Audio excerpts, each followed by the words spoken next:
Johnny সাহেব বসেন বসেন। এই তোমার আঙ্কেলকে সালাম দাও। আসসালামু আলাইকুম আঙ্কেল। তো বাবা তোমার রেজাল্ট কত? 65%। এত কম রেজাল্ট? আমার মেয়ে তো 99% এরকম পাই না। তোমার যে রেজাল্ট, তোমার তো ভবিষ্যতে বাপের মতো রিক্সা চালিয়ে খেতে হবে। আচ্ছা আপনারা কথা বলেন, আমি একটু আসি। এই বিস্কুটটা আমাদের বাড়ির কুকুরদের খাওয়ায়। জি আমরাও। তো বাবা তোমার চুল এত মেয়েদের মতো বড় করো কেন?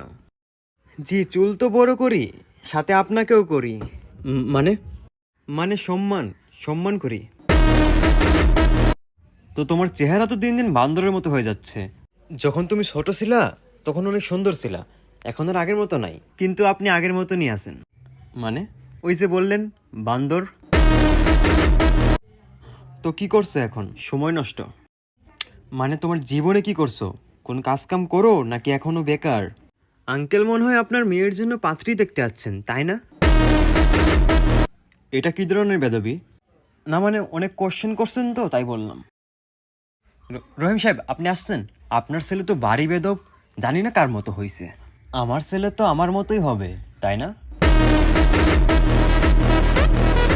বাংলার জন্য এক চাপুন আর ইংরেজির জন্য। গুড মর্নিং স্যার, শনি থেকে কুদ্দুস বলছি, কিভাবে সহায়তা করতে পারি? গুড মর্নিং নয়, বলুন সুপ্রভাত।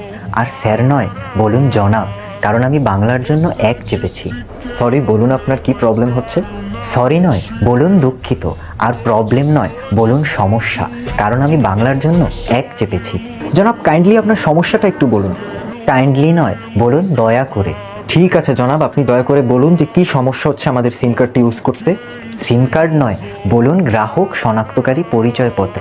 আর ইউজ নয়, বলুন ব্যবহার, কারণ বাংলার জন্য তুই এক চাপছো মাদার নয়, বলুন হ্যালো।